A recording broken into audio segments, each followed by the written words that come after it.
أعوذ بالله من الشيطان الرجيم بسم الله الرحمن الرحيم الحمد لله الصلاة والسلام على رسول الله وعلى آله وأصحابه ثم أما بعد السلام عليكم ورحمة الله وبركاته برادران و خواهران و بینندگان و شنوندگان محترم، الحمدلله که ما و شما از گراماتیک زبان عرب، از علم صرف، از کتاب سارفی میر 5 درس گرفتیم و بنده حالا میخواهم درس ششم را از این کتاب سارفی میر به سمع شما برادران و دوستداران آموزش علم نحو برسانم.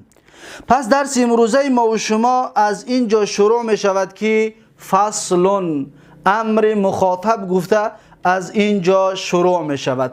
دقت بتید، صاحب کتاب میگوید که فصل امر مخاطب را از فعل مستقبل مخاطب معلوم گیرند. این عباره ها را خوب دقت بتید.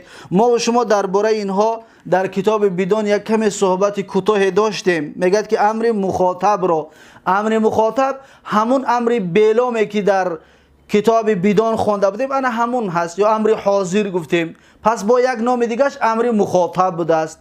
امر بلام، امر حاضر، امر مخاطب، این سه چیز انا همون چیزی که در بدون خوانده بودیم هر سهش یک چیز است. یعنی یک کلمه، چند کلمه هایی هست که با سه نام ذکر می شود، مقصد یک چیز می شود. مثلا ببینید از باب هفتم تفرحو، در باب 22 ما و شما در 22 باب صرفی ما و شما خوانده بودیم. باب هشتم ببینید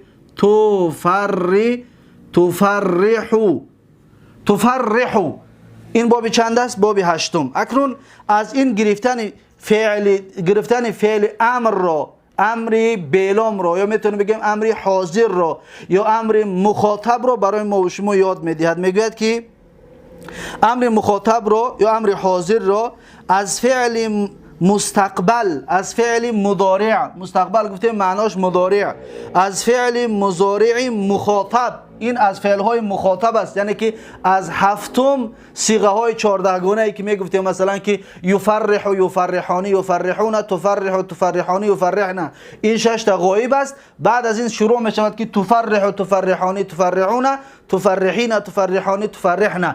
انا همین 6 تا که حالا گفتم این را میگویند فعل های مخاطب که ما و شما بارها تکرارش کردیم. فعل مستقبل مخاطبی معلوم گیرند، لیکن باید معلوم باشد، مجهولش نمیکنیم. فعل امر را از مخاطبی معلوم میگیرند و طریقه اخذ آن است و طریقه گرفتن فعل مضارع این طور است. میگوید اکنون یاد میدهد، میگوید که طریقه گرفتنش این طور هست که حرف مستقبل که تا است، حرف مستقبل گفتیم حرف مضارعت. اکنون در اینجا میبینید که حرف تا حرف چی است؟ حرف مستقبل است، حرف مضارعت است. میگه حرف مستقبل که تا است از اول وی اندازند. اول وی میگه میگیرن میپرتن، این حرف تا را میگیریم. اکنون حرف تا را میگیریم. اکنون چی میموند؟ فرحو. اکنون ما حرف تا را که گرفتیم میموند فرحو. و اگر ما بعد حرف مضارعت متحرک باشد، میگه اکنون نگاه میکنیم حرف مضارعت رو گرفتیم، بعد چه نگاه کردیم که حرف ف حرکت دارد. اگر متحرک باشد، حرکت دار باشد، احتیاج به همزه و به همزه نباشد. اکنون دیگر ما در اینجا احتیاج به همزه وصل نداریم. همزه وصل برای ما در کار نیست که برای تلفظ کردن. امر به همان بنا کنند. انا اکنون باقی موندهش خطی امر میگه بنا کن، میگه آخرش چیکار کن؟ ساکن کن. حالا صاحب کتاب خودش میگوید آخرش ساکن کن، میگه بنا کنند. و حرکت آخر، ببین حرکت آخر را یکتا، دویم تفرحا، ببینید تفرحانی، تفرحون،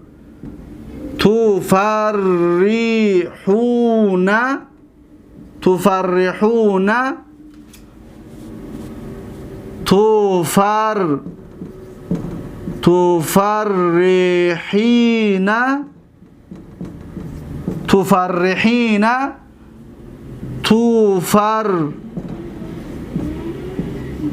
تفرحانی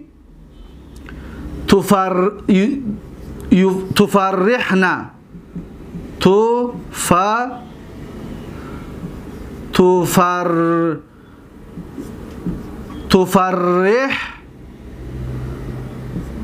تفرحنا. دقت بتید. اکنون این 6 تا چیه؟ 6 تا مخاطب. اکنون چیکار میکنیم؟ میگه با یک بار دیگر میخونیم. میگه متحرک باشد، اگر بعد حرف مضارعات متحرک باشد، ببینید اکنون حرف مضارعات را ما را گو بگیرین. حرف مضارعات را یک تا میگیریم. اینها حرف مضارعات حالا برای ما فرمان داد که بگیریندش. پس ما حرف مضارعات را میگیریم. دقت بتید. وقتی حرف مضارعات را گرفتیم، بعد این حرف فی است. ببینید حرکت دارد. بعد این حرف فی است در 6 تا صیغه چی دارد؟ حرکت دارد. میگه که متحرک باشد. اکنون متحرکی هست، احتیاج به همزه نباشد. ما در اینجا دیگر احتیاج به همزه وصل نداریم. امر به همون بنا کنند. اکنون به همین میگه امر بنا میکنیم و حرکت آخر در تفرحو بود، گرفتیم حرکت را، حرکت آخر و نون عوض رفع. این نونی چیه؟ عوض رفع است. نون عوض رفع را میگیریم. ببینید نونی عوض رفع است میگیریم، اما در اینجا یک الف فارقه میمونیم و این نون عوض رفع است میگیریم. حساب کنید 1 تا 2 تا 3 تا در 3 جا و چهارم نون عوض رفع است میگیریم 5 تا. در این 5 معذرت میخوام 4 تا 1 2 3 و 4 تا در این 4 جا نون عوض رفع رو میگیریم. میگه نون عوض رفع رو میگیریم که در مستقبل باشد، که در فعل مضارعشون بود. ما گرفتیم اکنون یکم حرفای مضارعات رو گرفتیم، دوم نون عوض رفع رو گرفتیم. به وقفی ساقط شود. اکنون سبب گرفتن حرکت این نونهای عوض رفع چی است؟ میگه به وقفی است. یعنی که مسئله اختلافی است. سال بعدا در کتابای بعدی میخونید که فعل مضارع را آخرش جزم است، مجزوم است. برای چی؟ علتش چی است؟ صاحب کتاب نخواست که در این اختلاف داخل شود، گفت به وقفی. پس میتونه شما این رو در بالاش بنویسید به وقفی، یعنی که به جزمی، یعنی آخرش جزم میکنیم. جزم یعنی که حرکت چه میگیریم؟ ساکن میمونیم. اینجا در علامت جزمش نون گرفتیم، در اینجا همچنین نون، اینجا نون، اینجا نون. نون ها را گرفتیم، علامت چی شد؟ علامت جزم. این را به وقفی را در بالاش بنویسید که به جزم ساقط شود. پس در باب تفعیل امر حاضر بر این وجه باشد. اکنون دقت بتید. در باب تفعیل یعنی در باب تفریح، باب 8 در میگه امر به این طریق میشد. ببینید فرح، فرحا، تیا را گرفتیم، شید چی؟ فعل امر. فرحو، فرحو، فرحی، فرحا، فرحنا. اکنون در جمع مؤنث ما فقط یک کار کردیم، ت را گرفتیم، باقی موندهش همون طور استاد. چرا این نون را نگرفتیم؟ زیرا اینکه نون به مثل این واو ضمیر است. به مثل نون هایی که گرفتیم علامت نون های عوض رفع، این نون عوض رفع نیست. این نون چی است؟ ضمیر است. یعنی که فرحنا، خرسند کنید شما زنها. شما زنها را از چی میگیریم؟ از همین نون گرفتیم. این نون فاعل فرحنا شده ایستاده است. خب اکنون میگوید به این وجه باشد، بر این وجه باشد. صرف، اکنون این صاحب کتاب صرف را آورد، ما فرح را آوردیم. صرف، صرفا، صرفو، صرفی، صرفا، صرف نه. اکنون 6 تای امر مخاطب، امر حاضر بنا کرده شد و بر این قیاس بود. اکنون بابها را یک تا میارد که کدام بابها در ما احتیاج به الف وصل نداریم. چند از اون بابها را ذکر میکند، دقت بتید. و بر این قیاس بود باب مفاعلت. باب مفاعله، باب نهم را در نظر دارد، یعنی باب مقاتله. باب نهم که ضارب میشود، ضارب میشود فعل چی؟ فعل امرش. مثلا که ضارب را از چی میگیریم؟ از تو دا. ببینید تو ضاربو، تو ضاربو.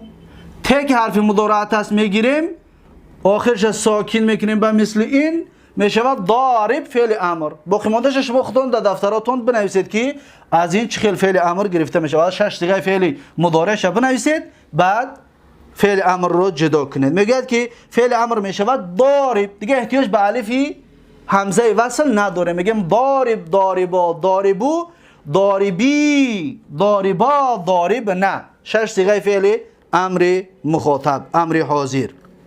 از باب نهم میگه ضارب، ضاربا، ضاربو الی آخره. ما شما 6 گفتیم، ضارب، ضاربا، ضاربو، ضاربی، ضاربا، ضارب. نه، یا که ما شما در اون دیگر در 22 باب صرفی قاتل میگفتیم، قاتل، قاتلا، قاتلو، قاتلی، قاتلا، قاتل. نه. خب باب نهم. و در باب تفاعل گویی، باب تفاعل، باب تباعد، باب چند می شود؟ باب 14. در باب 14 میگوییم باب تفاعل ده، مثلا که در اینجا چی آورد؟ در تضارب. مثلا میگیم تا دا، تا داره بو. دقت بتید، تضاربو. اکنون برای فعل امر کردن اول حرف ت یکم، ت چیه؟ فعل حرف مضارعت است، حرف مستقبل. این ت را میگیریم، دقت بتید، ت را میگیریم، آخرش ساکن میکنیم، میشود چی؟ تضارب. تضارب فعل امر شد، تضارب. یا ما شما در اونجا میگیم تباعد فعل امر، تتباعدو بود، ت یکم رو گرفتیم، آخر ساکن کردیم، شد تباعد. خب باب 14 ده میگفتیم که تضارب، تضارب، تضاربه، تضاربو، تضاربی، تضاربه، تضاربن. 6 صیغه فعل چی شد؟ امر مخاطب. خب تا آخر میگوید تضارب، تضاربا، تضاربو، تا آخر. 6 صیغه شب بگو چخیلی که در اینجا یکم رو نوشتیم، 6 صیغه همچنین گفتیم. و در باب فعللتن، در باب فعللتن، باب فعللتن باب چند است؟ باب 19، باب ثلاث رباع مجرد. میگه از باب مثلا دهرج یدهرجو، از تو دهرجو میگیریم، تو دهرجو. دقت بتید، تو دهرجو فعل مخاطب است، فعل مخاطب. پس ما حرف مضارعت رو میگیریم از سرش و آخرش ساکن میکنیم، میشود دهرج فعل امر. دهرج، دهرجا، دهرجو، دهرجی، دهرجا، دهرجنا. میگوید که و در باب فعللتن میگویم دهرج. ببین دهرج، دهرجا، دهرجو، دهرجی، دهرجا، دهرجنا. 6 صیغه فعل امرش. همچنین در هر یک تا اینها در جمع مؤنث یادتون باشه که فقط حرفای مضارعت رو میگیریم، خلاص دیگر یگان کار نمیکنیم در جمع مؤنث. اما این 5 تا در آخرش ساکن و حرف مضارعت، در اینها نون های عوض رفع رو گرفته استودیم، اینها را سخت دقت بتید. میگه دهرج، دهرجا، دهرجو تا آخر، یعنی 6 صیغه اش رو چطوری که گفتیم، دهرج، دهرجا، دهرجو، دهرجی، دهرجا، دهرجنا. و اگر ما بعد حرف مستقبل ساکن باشد، اکنون میگذاریم در باب هایی که بعدش ساکن هستند، بعدش ساکن هستند. اما یاد باب دیگر هم بود نگفت، باب 13 تکلم.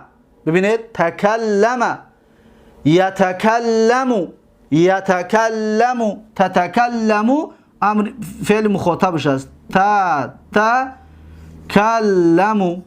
اکنون ما از این چخیل تتکلم، از این چخیل فعل امر میگیریم، حرف مضارعت ت یکم رو میگیریم، به مثل این دو ت دارادیتش حرف مضارعت هست، میگیریم، آخرش ساکن میکنیم، میشود چی؟ تکلم. پس 6 صیغه را میاریم که تکلم، تکلما، تکلمو، تکلمی، تکلمات، تکلمنا.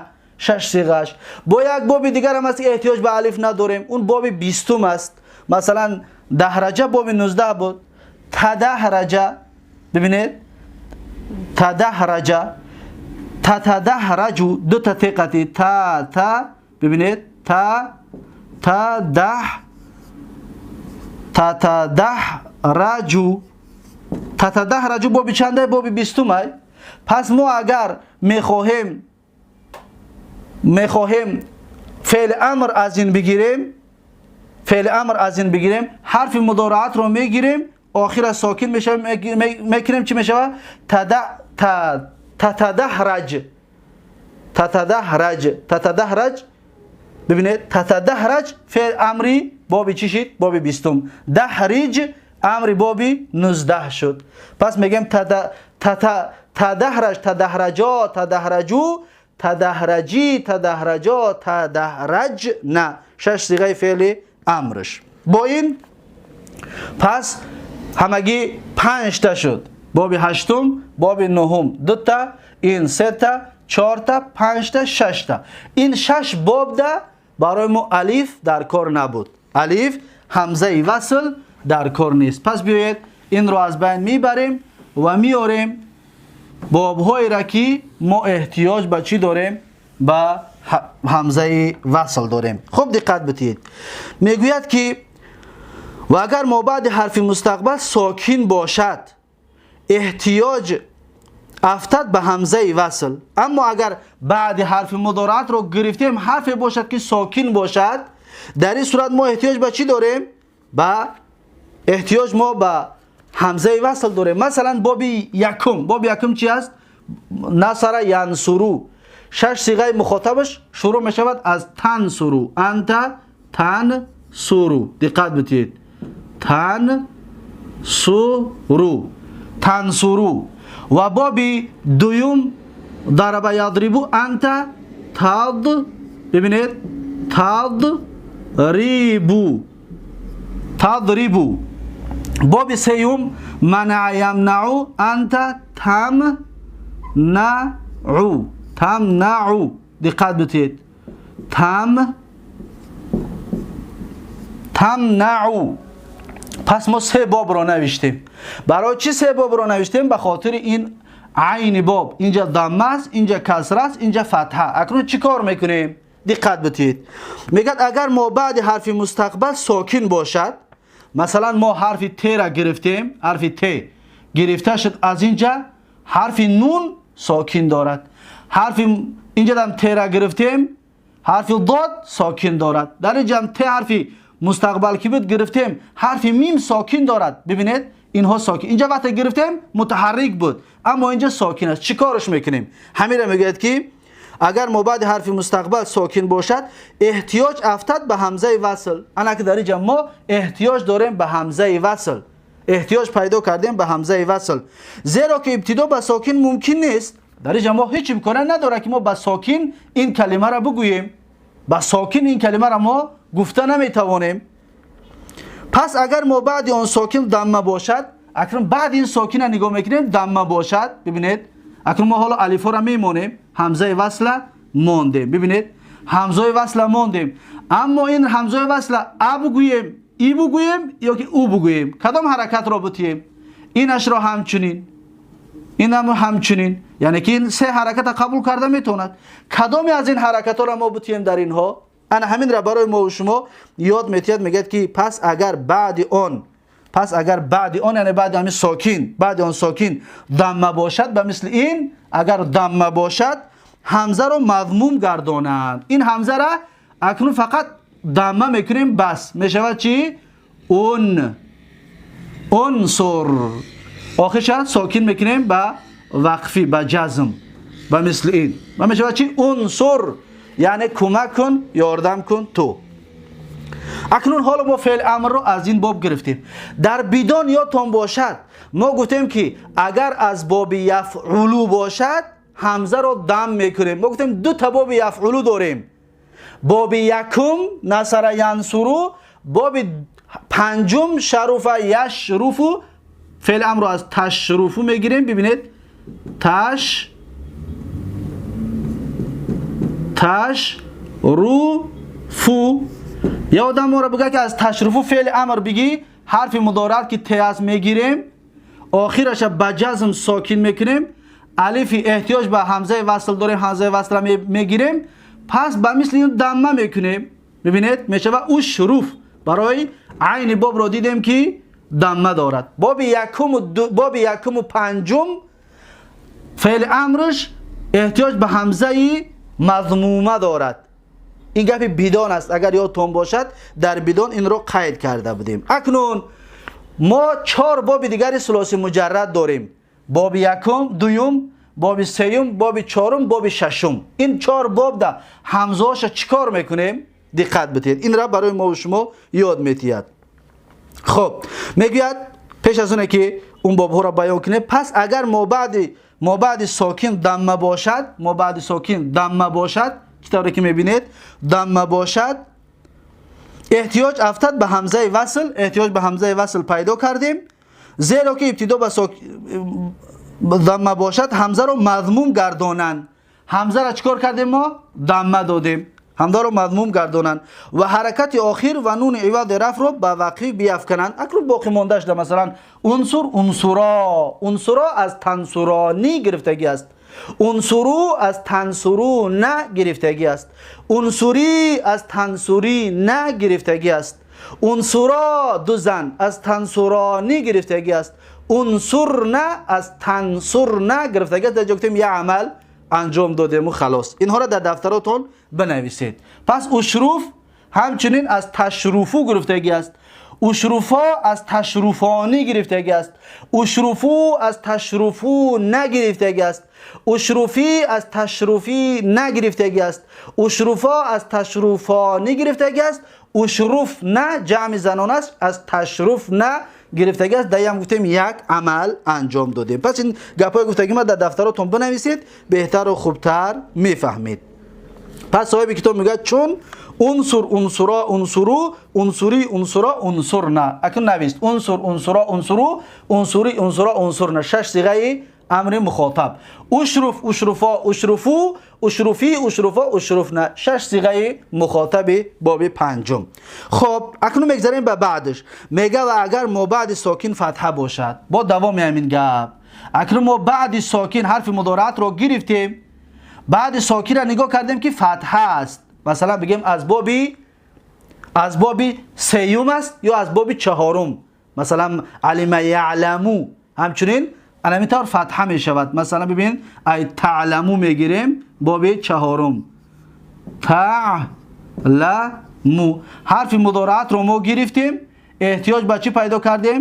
эҳтиёҷ ба алиф ҳамза, охирша ба вақф сокин кардем. акнун нигоҳ кунед, ин аз боби сеюм аст, ин аз боби чаҳорум. агар ки мега баъд аз ҳарфи сокин, ҳарфи мудораатро гирифтем сокин, агар ҳарфи мутаҳаррик фатҳа дошта бошад, акнун ин ҳаракатҳоро кадомша метиҳем? як, диққат битиҳед. ва бошад ё касра, ё ки масалан нигоҳ кун, инро бибин касра аст. ё боби шашум ҳам ҳамчунин касра мешавад. масалан таҳсибу, ҳасиба яҳсибу, таҳсибу.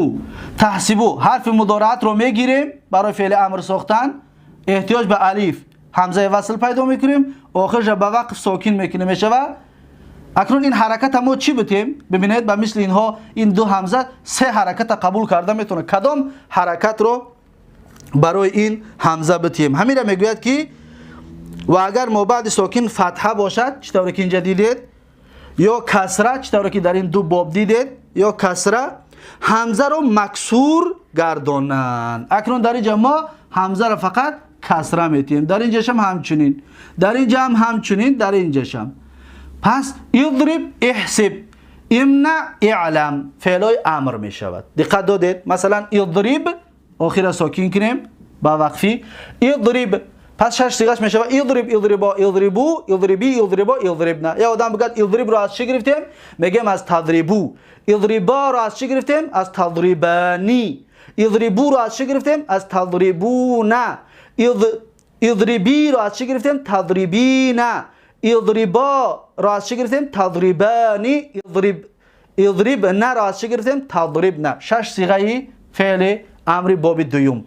пас имна, я одам бигӯяд аз чӣ гирифти, ё ки аввалан 6 сиғаш имна, имнао, имнау, имнаи, имнао, имнана. пас 6 сиғаш чӣ мешавад? ё аслшон имнаро аз тамнау гирифтем, имнаоро аз тамнаони гирифтем, имнауро аз тамнауна гирифтем, имнаиро аз тамнаина гирифтем, имнаоро аз тамнаони гирифтем, имнанаро аз тамнана гирифтем. пас ин тариқаи гирифтан. иҳсиб, احسب از چی گرفتگی است؟ یا که اولا 6 صیغه‌اش احسب، احسبا، احسب یعنی حساب کن، احسب، احسبا، احسبو، احسبی، احسبا، احسب نه. 6 صیغه. اکنون احسب را از تحسبو گرفتیم، احسبا را از تحسبانی گرفتیم، احسبو را جمع مذکر مخاطب را، جمع مذکر فعل امر مخاطب را از چی گرفتیم؟ از تحسبو نگرفتیم.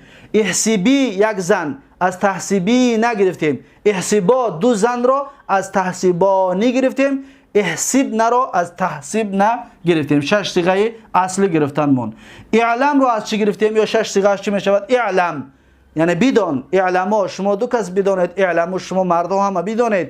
اعلمی تو یک زن بدان، اعلما تو شما دو زن بدانید، اعلم نه شما همه زنها بدانید. اکنون اینها را از چی گرفتیم؟ اعلم از تعلمو، اعلما از تعلمانی، اعلمو از تعلمون، اعلمی از تعلمین، اعلمانی، اعلما از تعلمانی، اعلمنا از تعلمنا گرفتیم. پس این هست 14 صیغه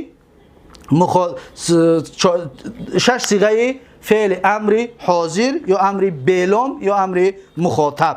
این صیغه هاش می باشد. اکنون میگوید که و آخر موقوف، چون اعلم، اعلما، اعلمو، اعلمی، اعلما، اعلمنا. این باب چهارم را آورد. پس میگوید و اضرب، باب دوم رو میارد. اضرب، اضربا، اضربو، اضربی، اضربا، اضرب نه. پس 6 صیغه اینها را آورد و اینها را چطوری که علاوةً براتون ذکر کردم. اکنون بعد از این میگوید و چون همزه وصل متصل شود، و چون همزه وصل متصل شود. همزه وصل انا همین همزه‌ای که در اینجا احتیاج پیدا کردیم، انا همین همزه را همزه چی میگن؟ همزه وصل. میگه اگر همزه وصل پیوست شود با ما قبل خود ساقط گردد. مثلا حاضر در اینجا یک کلمه ف را بیاریم، ف یا مثلا و یا ثم. ببینید اکنون یا در دیگراش هم همین ها را بمونید. مثلا حرکت دارد این. ببینید یا آدم ما را بگوید که همین طور نوشتگی را دیدیم چه خیلی میخونیم؟ میگیم فانصر، نه چی میگیم؟ میگیم فانصر. این الف را تماما نمیخونیم. چرا؟ زیرا که این الف در اول ما احتیاج به این داریم. وقتی پیش خودش یه حرکت دار که بیاید دیگه احتیاج به الف نداریم. نوشته می شود اما خوانده نمی شود. ببین و اشروف نه، و شروف، این را ساکن وشروف. ثم اضرب نمیگیم، میگیم ثم اض، میم داد میچسبونیم، ثم اضرب. الفا در این صورت خوانده نمی شود. ان همین را میگوید که و چون همزه وصل متصل شود با ما قبل خود، یعنی متصل شود با ما قبل خود، پیش خودش ببینید، پیش خودش متصل شود بچسبد، ساقط گردد.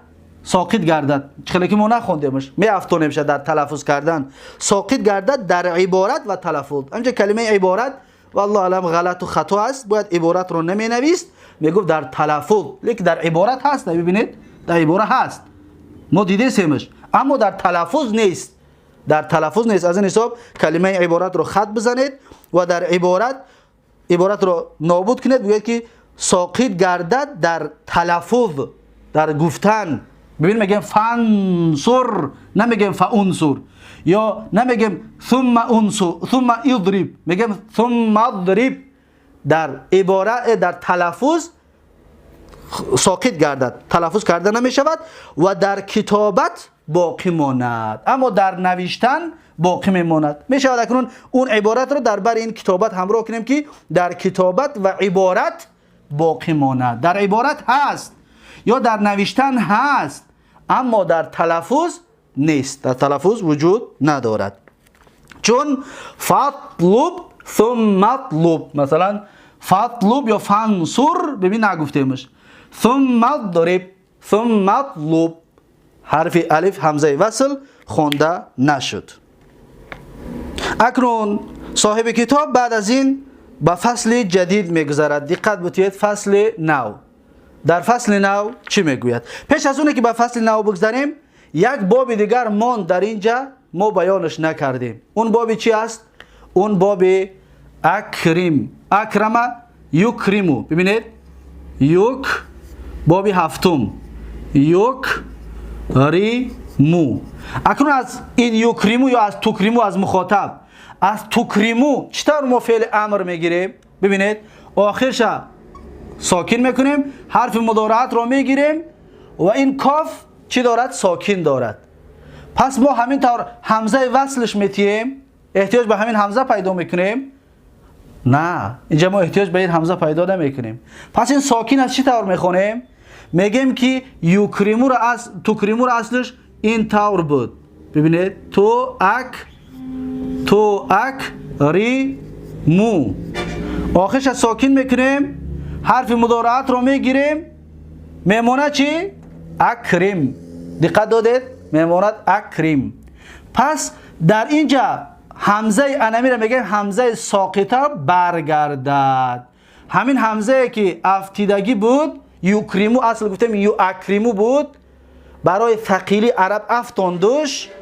پس ما میگیم برمیگرداریم همین همزه را. این همزه به مثل این همزه نیست. این همزه اگر در اولش ف هم بمونیم خونده میشه، میگیم فاکریم، نمیگیم فکریم، نه فاکریم. این همزه خونده میشود، اما این همزه چطور گفتیم؟ در اول خونده نمیشود. پس این نازکی این بابی هفتم بود که در بیدون هم در بارش صحبت داشتیم. اما همه اینها چطور گفتیم که یا تکرار برای درس‌های گذشته شد. خب میگذاریم به فصل نو. در فصل نو چی میگوید؟ در فصل نو اول اینجا را پاک کنیم، زیرا که این موضوع با آخر رسید، فعل امر. پس میگذاریم به موضوع نو. موضوع نو ما و شما میگوید فصل مجموع افعال بر دو نوع است، لازم و متعدی. ما و شما را میدونیم از 22 باب صرفی بارها تکرار کدام باب ها متعدی است و کدام باب ها لازم است. اینها را چند بار خوندیم. همون را میگوید مجموع افعال بر دو نوع است، لازم است متعدی. لازم آن است که از فاعل تجاوز نکند و به مفعول به نرسد، مانند ذهب زیدون. دقت بدید، ذهب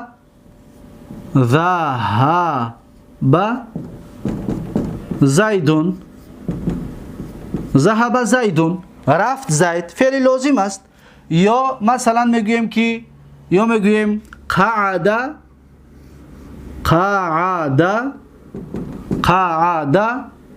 عمرو. دقت بدید، عمرو، قعد عمرو. اینها هر دوش فعلای چی هستند؟ فعلای لازم هستند. چرا؟ زیرا که مفعول به ندارن. زید خودش نشست، عمرو خودش نشست، زید خودش رفت، عمرو خودش نشست، مفعول به ندارن. اینها را میگن فعل چی؟ لازم. اکنون و متعدی آن است که از فاعل درگذرد و به مفعول به رسد، چون ضرب زیدون عمران. دقت بدید، ضرب زیدون عمران. اکنون نگاه کنید، اینجا ضرب زیدون عمران مفعول به گرفت، این فاعل است، این مفعول به. پس فعل ضرب متعدی است، این فعل ذهب چی است؟ لازم. این یک مثال، ضرب زیدون عمران. و فعل لازم را اکنون خلاص، فعل لازم، این هر دو فعل ها فعل لازم است. این فعل چی است؟ متعدی است. همین قدر برای ما بیان کرد و خلاص. ما و شما از 22 باب صرفی میدونیم کدام باب ها متعدی است و کدام باب ها لازم. این ما و شما با فضل و بزرگی الله در درس‌های گذشته در 22 باب صرفی خوب بیانش کرده بودیم.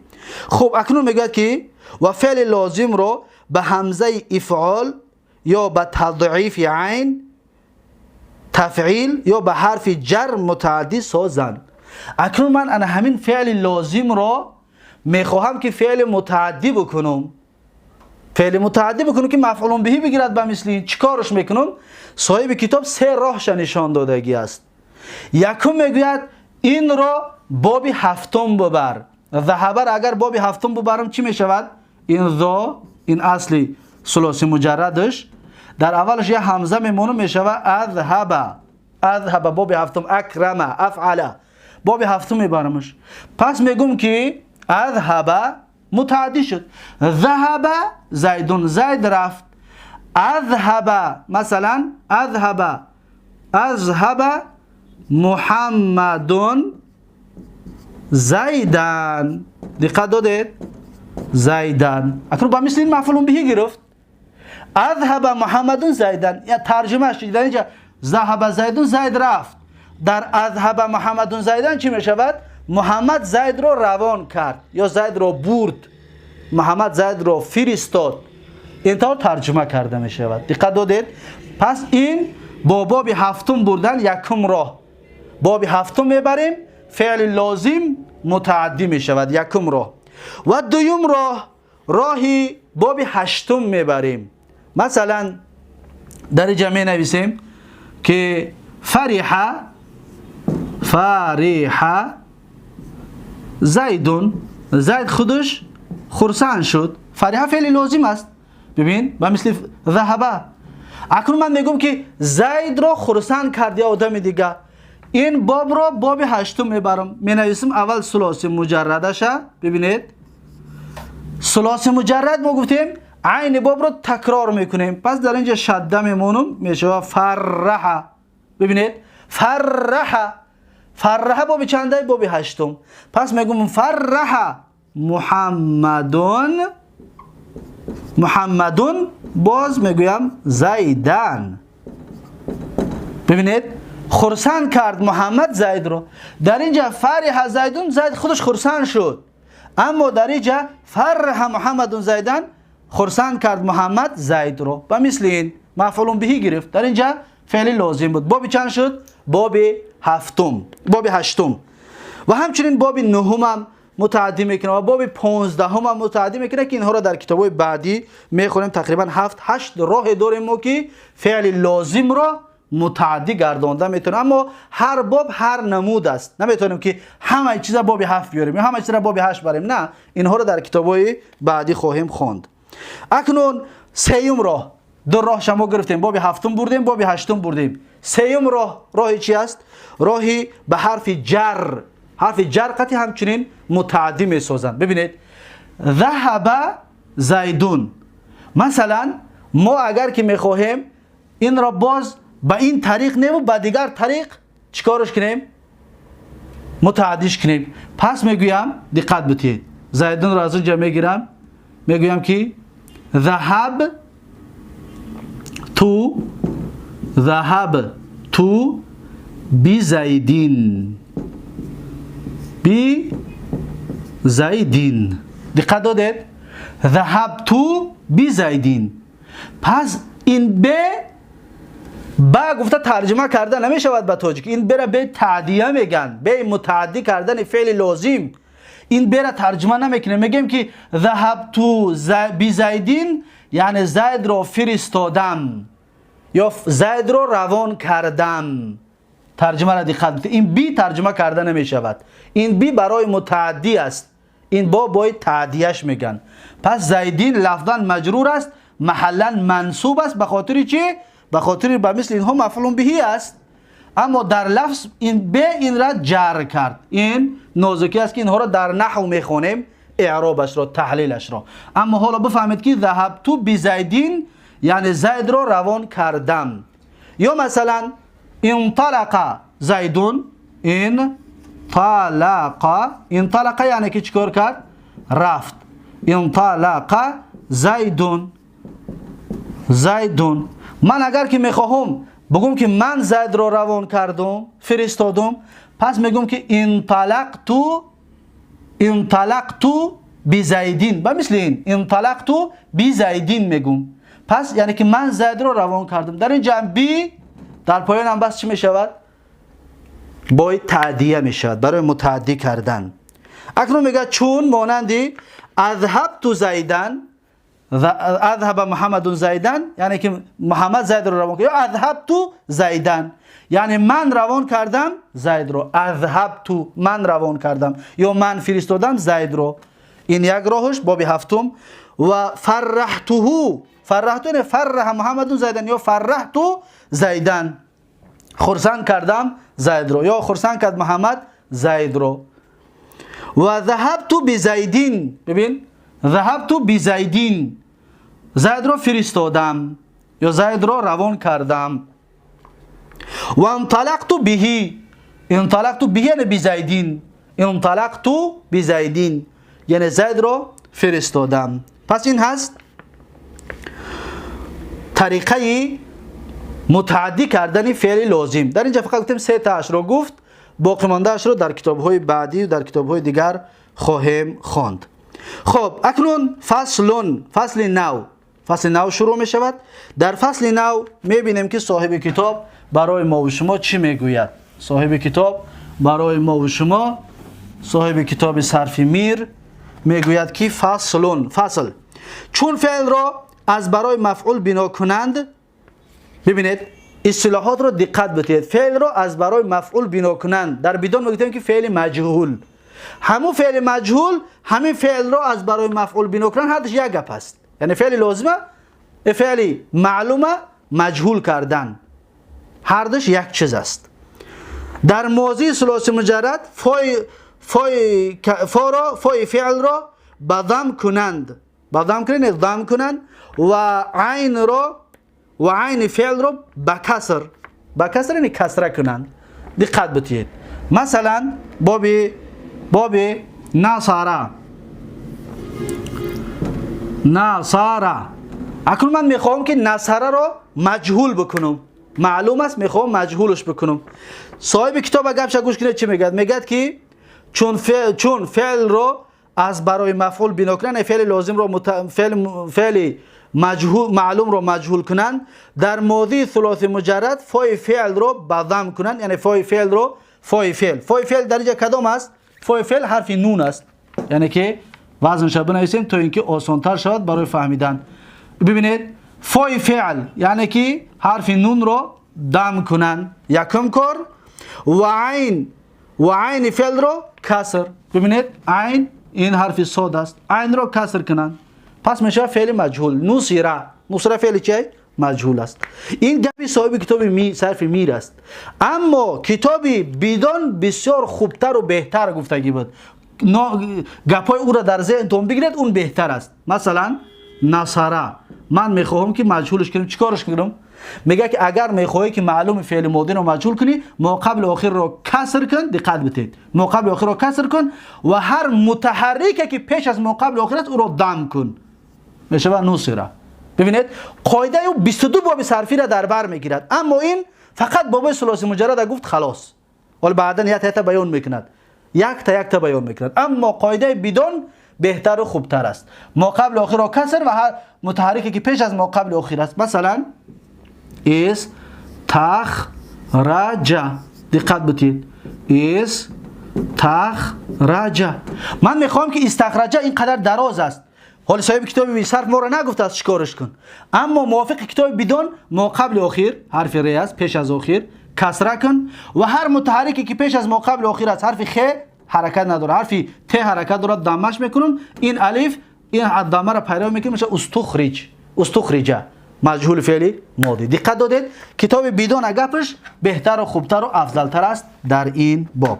خب میخونیم که صاحب کتاب چی میگوید. میگوید که بدم کن و عین فعل را با کسر، چون نصرو. ببین نصرت نصرنا، نصرتما نصرتم، نصرتما نصرتنا. 14 صيغه مجهول فعلی ماضی تا آخر میگد. و ضرب تا آخر. باب دوم همچنین بگوید ضربت ضربنا،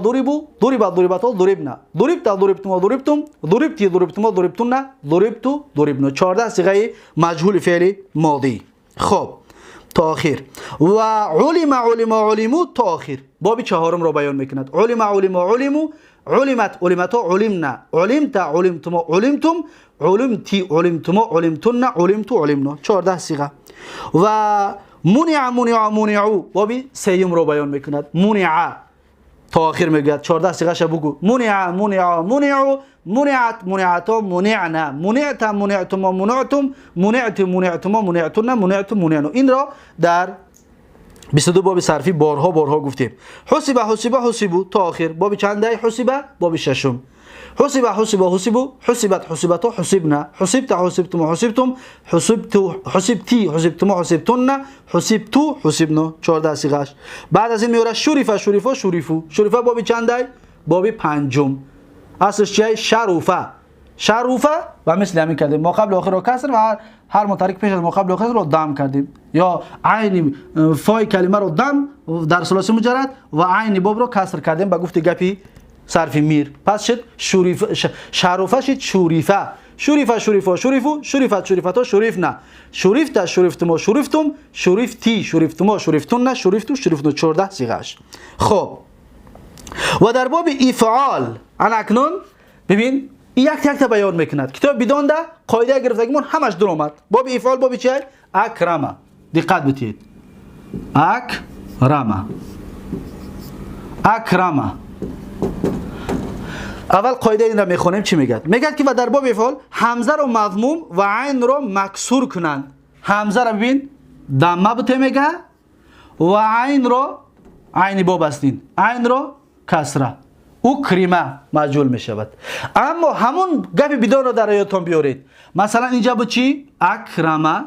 یا بار دیگر اکرمه گپ بدون میگه اگر میخوای معلوم فعل ماضی رو مجهول کنی ما قبل آخر رو کسر کن و هر متحرکی که پیش از ما قبل آخر است. پس کاف متحرک نیست این حمزه متحرک است. هر متحرک پیش از ما قبل آخر رو دم کن میشه اکرمه. ببین اون گپ آسان تر است. همه گپا را همه بابا را در بر میگیرد. پس میگه اکرم اکرمه اکرمه اکرمه اکرمو اکرمی اکرما اکرم نه معذرت میخوام اکرمه اکرما اکرمو اکرم اکرمه اکرما اکرمو شش صیغه غایبی فعل ماضی اکرمت اکرمتا اکرم نه اکرمتا اکرمتما اکرمتم اکرمتی اکرمتما اکرمتن نه اکرمتو اکرمنو 14 صیغه مجهول فعل چه ماضی بابی هفتم. خب تا آخر و همچنین در باب مفاعلت. باب مفاعلت باب چند است؟ باب مفاعلت باب نهم. مانند چه؟ مانند قاتل قاتل. در اینجا در 22 باب صرفی گفتیم کم تر کار دارد. کم تر کار دارد. خب میبینیم اول چی میگوید؟ میگوید که در باب مفاعلت لیکن چون در باب مفاعلت لیکن چون فا مضموم شود فا را چکار میکنیم؟ فای کلمه مضموم میشود یک تا و فا مضموم شود و الف منقلب گردد به واو. این الف چی میشود؟ واو میشود و مقابل آخر چی میشود؟ کسره میشود چی؟ قوتل فعل مجهول باب نهم. میگوید و همچنین در باب مفاعلت همچنین در باب مفاعلت مقصدش این است که ما قبل آخر رو کسر میکنیم یعنی عین باب رو کسر میکنیم و فا قاف کلمه قاف حرف قاف فای کلمه که از دمش میکنیم الف رو قلب واو میکنیم میشه قوتل فعل مجهولش. اما گپ بدون رو بودتون بیارید ما قبل آخر رو کسر و هر متحرکی که پیش از ما قبل آخر است او رو دم میکنیم میشه قو و الف رو قلب واو میکنیم به خاطر اینکه ما قبل دمه که است قلب واو میکنیم میشه قوتل. پس 14 صیغه‌اش میشه قوتل قوتل قوتلو قوتلت قوتلتا قوتلنا قوتلتا قوتلتما قوتلتم قوتلتی قوتلتما قوتلتن قوتلتو قوتلنا 14 صیغه معلوم فعل ماضی باب نهم. پس اینجا این دوری برآوردگی است. دوری به مثل همین اصلش ضاربه بود الف رو قلب واو کردیم و ما قبل آخر رو کسر و فای کلمه را ضمه کردیم شد دوری به. خب و در باب تفاعل و تفاعل تفاعل باب چنده؟ 13 و باب تفاعل باب چنده؟ 14.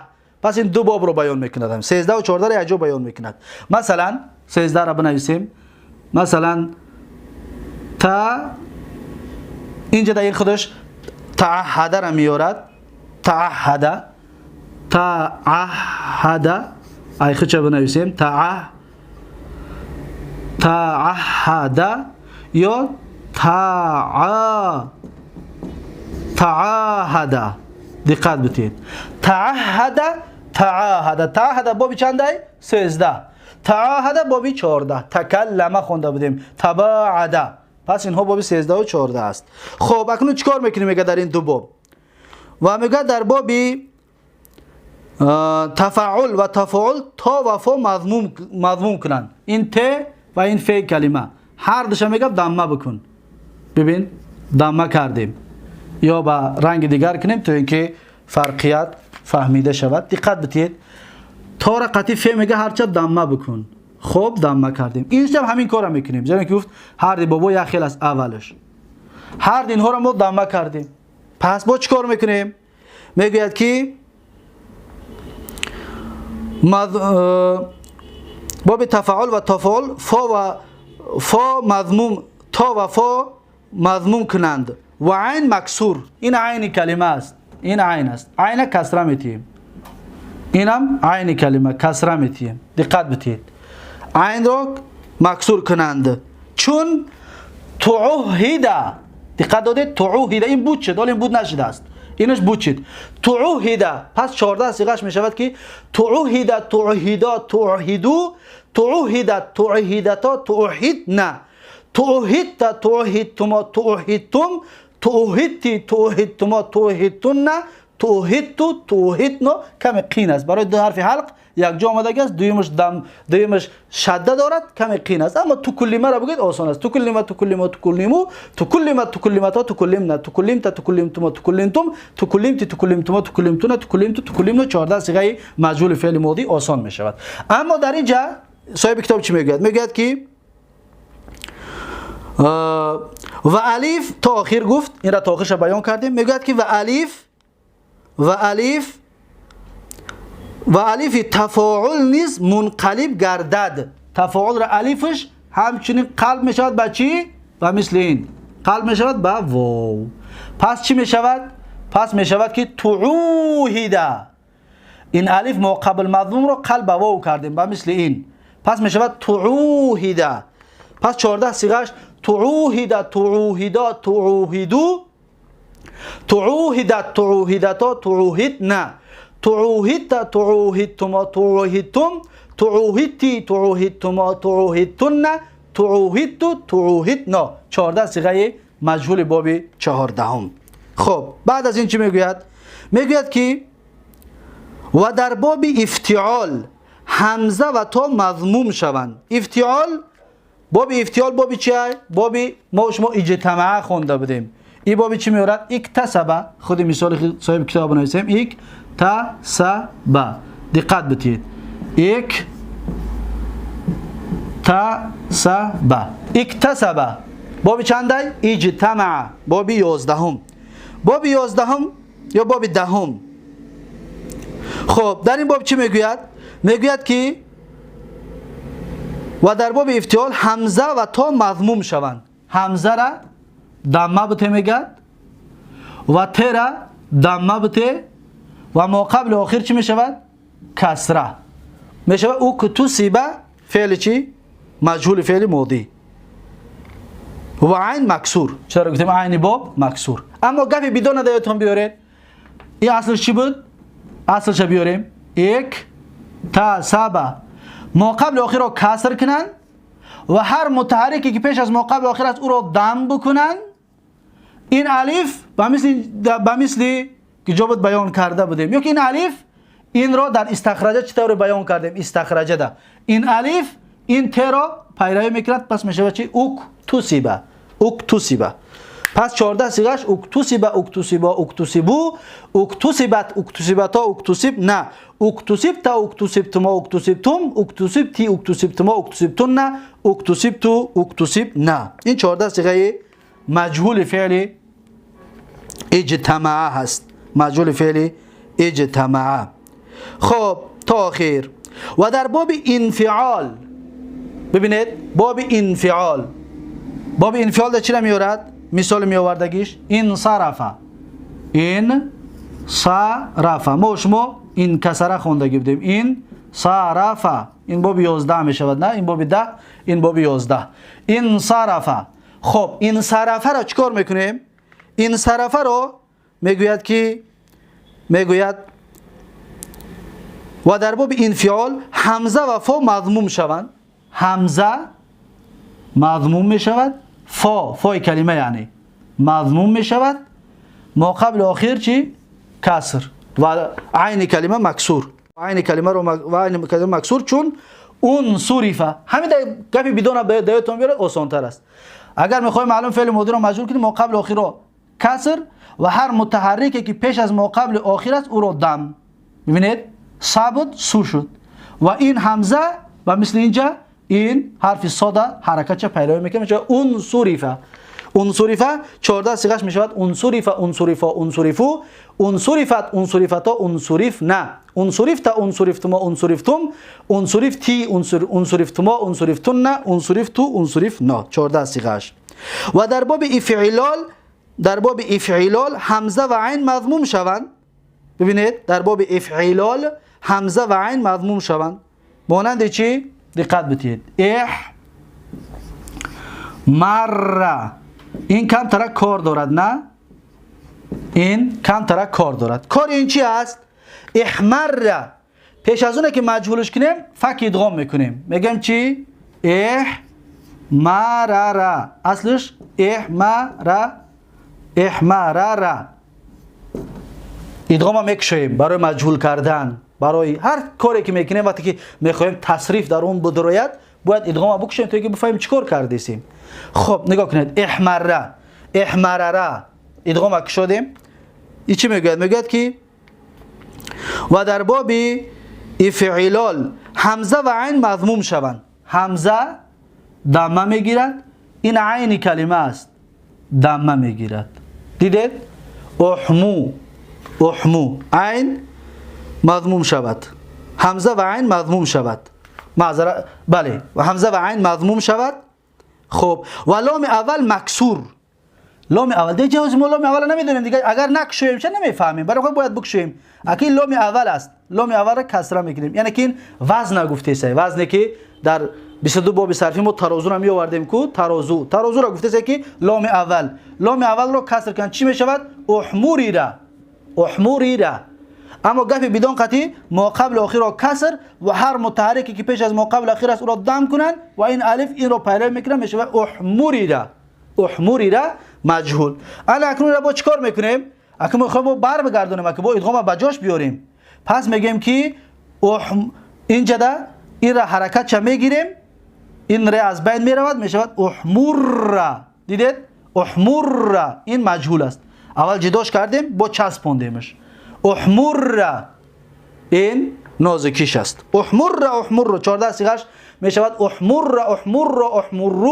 احمرت احمرتا احموریر. دیدید؟ احموریر گفتیم گوره را میکشیم احموریر را یکم کسره میکنیم احموریر نه احموریرتا احموریرتما احموریرتم احموریرتی احموریرتما احموریرتن احموریرتو احموریرنا. این نازکی بابی احمره بابی چنده؟ بابی 12. این نازکی بابی 12. و در باب استفعال اکنون میگذاریم در باب استفعال. باب استفعال بابی چنده؟ بابی 15 هم. استخرج. ببینید استخرج بابی چنده؟ بابی 15. باب استفعال استخراج مصدرش رو میگوید بابی 15 هم. اکنون چیکار میکنیم؟ در باب استفعال حمزه و تا مضموم شوند. حمزه را دمه میکنیم ت را دمه میکنیم. ببین هر اینها را دمه کردیم با چیکارش میکنیم؟ و عین را مکسور این عین کلمه است کسرش میکنیم. پس میشود مجهول فعل ماضی استخرج. مجهول فعل 15 باب 15 هم استخرج استخرجت استخرجتا استخرجنا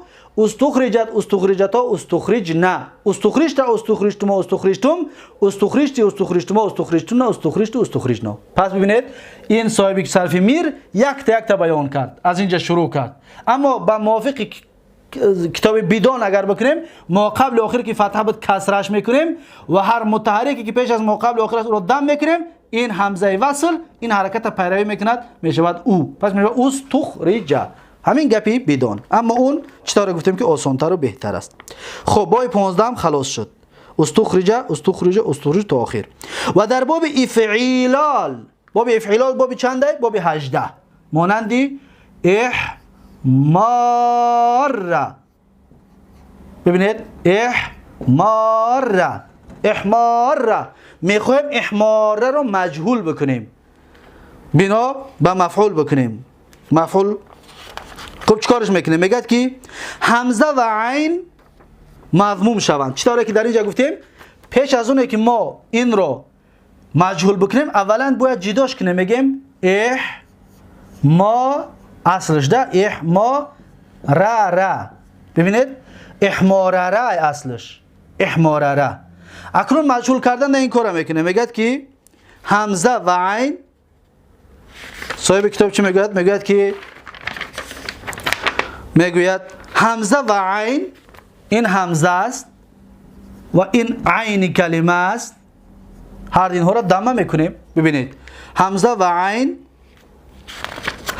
عین مضموم شوند چطوری که دمه شون کردیم.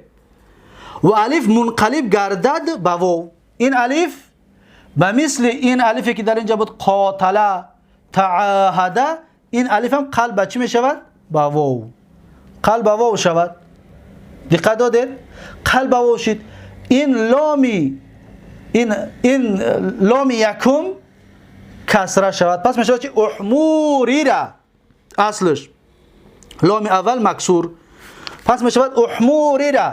اکنون ما می خواهیم که به مثل این باز ادغام بگردونیم، زیرا که ده حرف متجانسین، ده حرف همجنس بر بر اومده گست، میخوایم ادغامش کنیم. پس حرکت این رو میگیریم و در بالای این شده میمونیم، میشود احمور. میشود چی؟ احمور. این رو میگن چی؟ التقاء ساکنین علی حده. در 22 باب صرفی گفتم التقاء ساکنین دو نمود میشود. التقاء ساکنین است که جایز است، او را میگن علی حده. التقاء ساکنین است که جایز نیست، او را میگن علی غیر حده. دقت دادید؟ پس در اینجا التقاء ساکنین علی حده است، یعنی در حد خودش است و جایز هست. پس علی حده را در یادتون بگیرید که 3 شرط دارد. بیاین را تفصیل بکنیم، زیرا که این در کتاب 22 باب صرفی را شرح دادگی نبودیم. میگه که علی حده التقاء ساکنین، ببینید علی حده 3 شرط دارد، یکم و دوم و سیوم. این 3 شرطی. پس التقاء ساکنینش در اینجا نه احمور. اصلش چی است؟ احمور. ببینید 2 تا ساکن برابر اومده. در عربی 2 ساکن برابر نمیاد، اما در اینجا آمده است علی حده گفته جایز است. میگیم چرا؟ از کجا بفهمیم؟ 3 شرط دارد. شرط یکمش که باید ساکن اول حرفی چی باشد؟ حرفی مد باید باشد. ساکن اول حرف مد شرط یکمش است. ببین ساکن اول حرف مد هست یا نیست؟ بله، واو الف حرف مد هستند. پس حرف مد باشد، یا 3 تا حرف مد است، نه واو و الف یا. پس حرف مد است. یکم شرطی علی حده هست در اینجا. میگذاریم بعد دویم شرطش بعدش حرفی مدغم باشد. مدغم بعد از حرف این مد ساکن اول که حرف مد است، بعدش حرف مدغم باشد. دقت بتید، حرف مدغم است، یعنی حرف ایش درش درآوردگی احمور. اینجا 2 تا ایره را در درآوردیم، حرف مدغم هست. دوم شرطش ببینید. سیوم شرطش در یک کلمه باشد. در یک کلمه باشد. در یک کلمه باشد. ببینید در یک کلمه هست. بله در یک کلمه است، پس جایز است، درست است. در اینجا درست است که ما التقاء ساکنین را جایز بدانیم. نامش چی است؟ علی حده. علی حده یعنی 3 شرط را دارد. بیا یک مثال دیگه برای واضح شدن بنویسیم که علی غیر حده. علی چی؟ علی غیر حده. دقت بتید، علی غیر حده. علی نامش این طور است، علی غیر حده. خب علی غیر حده مانندی چی؟ مانندی ما در سوره الحمد در آخرش میخونیم، میگیم که ولا ضالین. دقت بتید، از اینجا لا سر میکنیم، ولا الضالین. دقت بدید این آیاتی که در آخرین سوره الحمد هست. برین کتاب رو بکشوین، نگاه کنید، دقت بدید.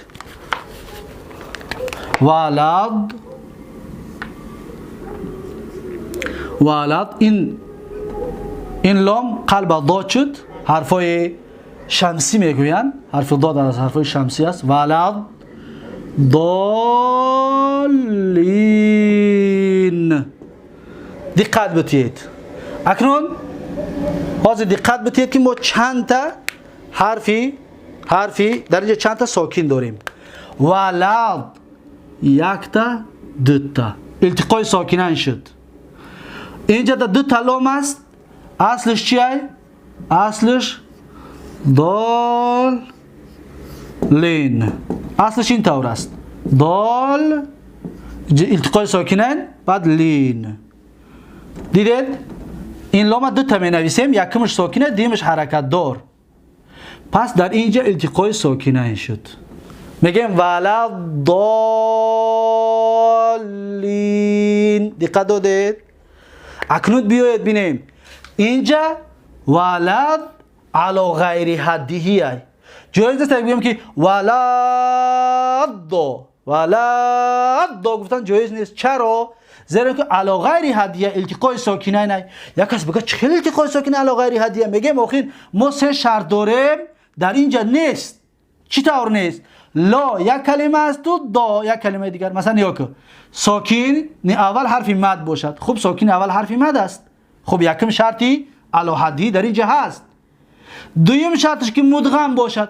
آیا در اینجا این بعد این ساکن اینجا حرف مدغم هست؟ نه، نیست. پس اینجا چی نمی شود؟ التقای ساکنه نمی شود. دویم شرطش، سوم شرطش که یا در یک کلمه نیست. فهمو؟ پس اینجا در التقای ساکنه نشد. برای خاطر هر دینا را نمیخوانیم. چی میگیم؟ ولد لام در داد میچسبونیم. ولد دا. دقت دادید؟ اینجا در علا غیر حدی است، جایز نیست. اما ضالی در اینجا چی؟ در اینجا علا حدی است. دقت بدید. ساکن اول حرف علت باشد، حرف مد باشد. ببینید حرف مد است ساکن اول. پسش مدغم باشد. ببینید لام شده دارد. مدغم یعنی دو لام یا جویا کردگی است. در یک کلمه باشد. پس ببینید در یک کلمه است. دیدید؟ در یک کلمه هست. پس ضالی اینجا در مدی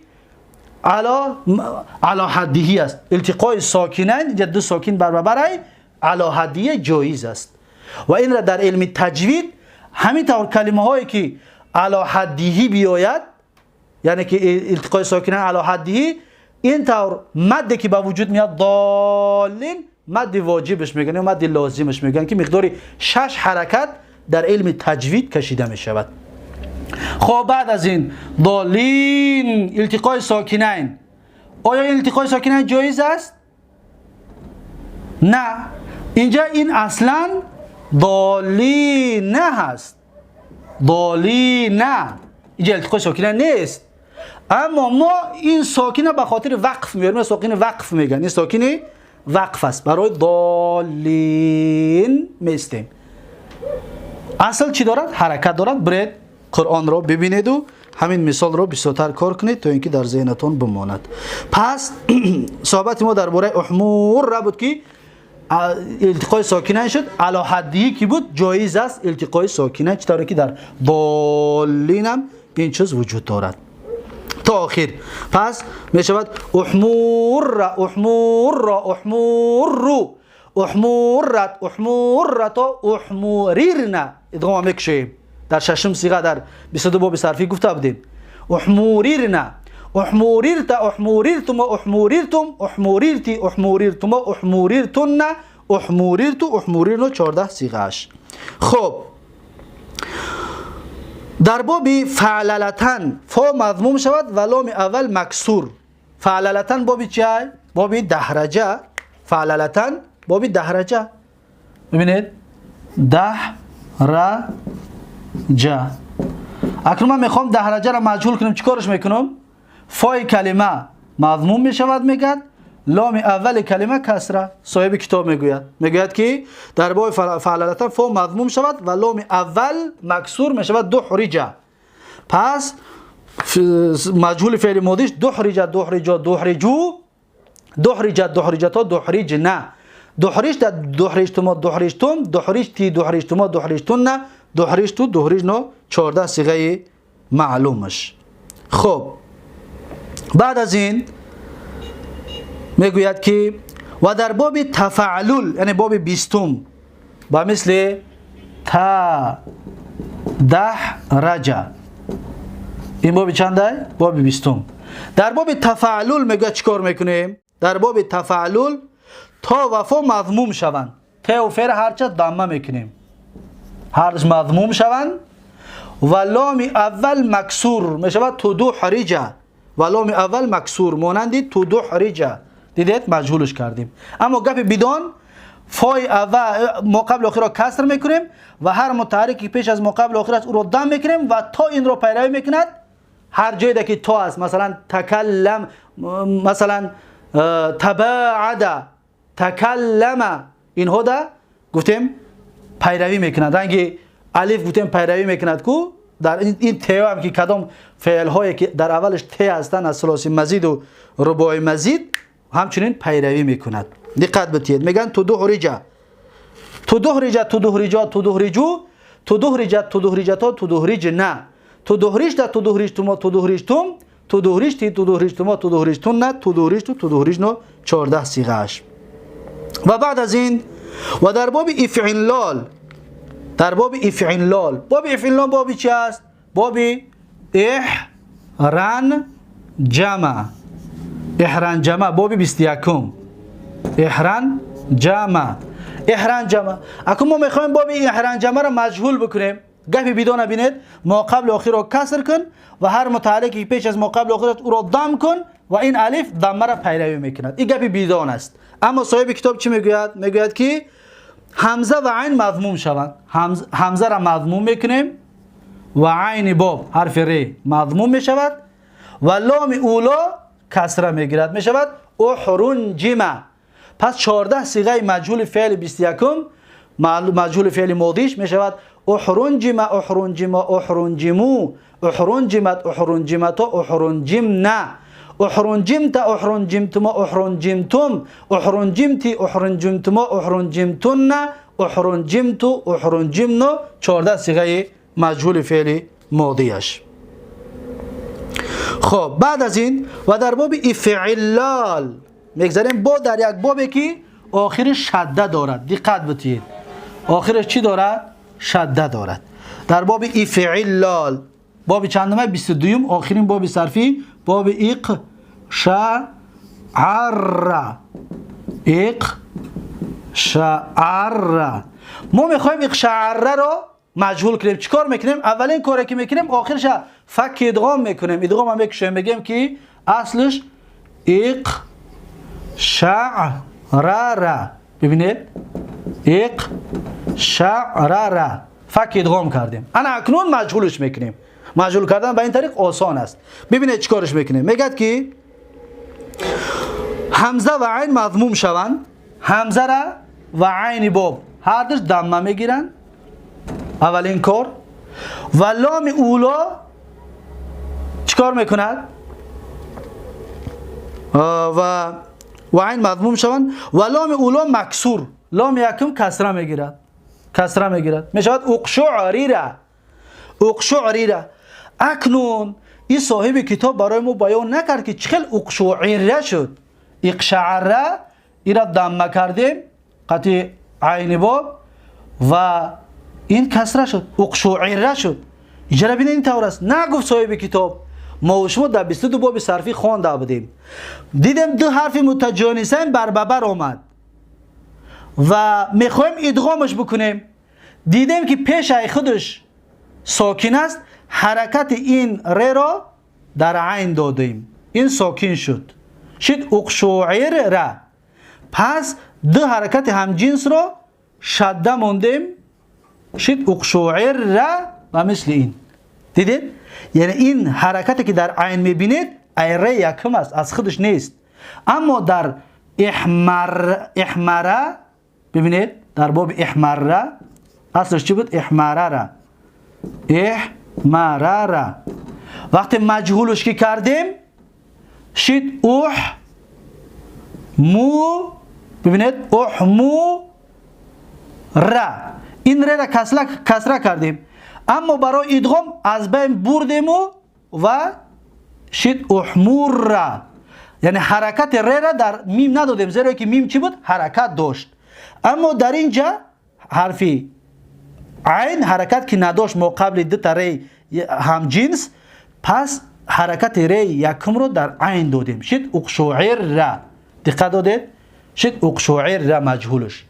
اکنون دقت این کسراز مو در کار میشه در ششم صیغه. دقت بدید میگه که اقشعر را اقشعر را اقشعر رو اقشعرت اقشعرتا اقشعررنا، اقشع ساکن میکنیم بعد اقشعررنا، اقشعررت اقشعررتما اقشعررتم اقشعررتی اقشعررتما اقشعررتن اقشعررتو اقشعررنا. این بود 14 صیغه مجهول فعل ماضی. پس این هست 22 بابی صرفی را مجهول کردنش، فعل ماضی فقط مجهول کردن فعل ماضیش. پس این می باشد. بعد از این فصلون فعل مستقبل، فعل مضارع چطور مجهول میکنن، این را در درس بعدی میمونیم که درسمان بسیار طولانی تر شد و برای طولانی شدن درس معذرت میخوام، اما مجبور هستم که تا یک جای معین آمده پسان ایست بکنیم. پس درس امروزه را، درس ششم را در اینجا به پایان میرسونم. تا درس آینده یک شما رو به الله تبارک و تعالی میسپارم. هر کجایی که باشید سلامت و سربلند و موفق باشید. درس آینده ان شاء الله کوتاهک درباره مجهول کردن فعل مضارع چطور که صاحب کتابم بسیار کوتاه صحبت کردگی است صحبت میکنیم و با همین میگذاریم در موضوع نوی که صاحب کتاب برامون پیشنهاد میکند. بارک الله فیکم و جزاکم الله خیرا و السلام علیکم و رحمت الله و برکاته.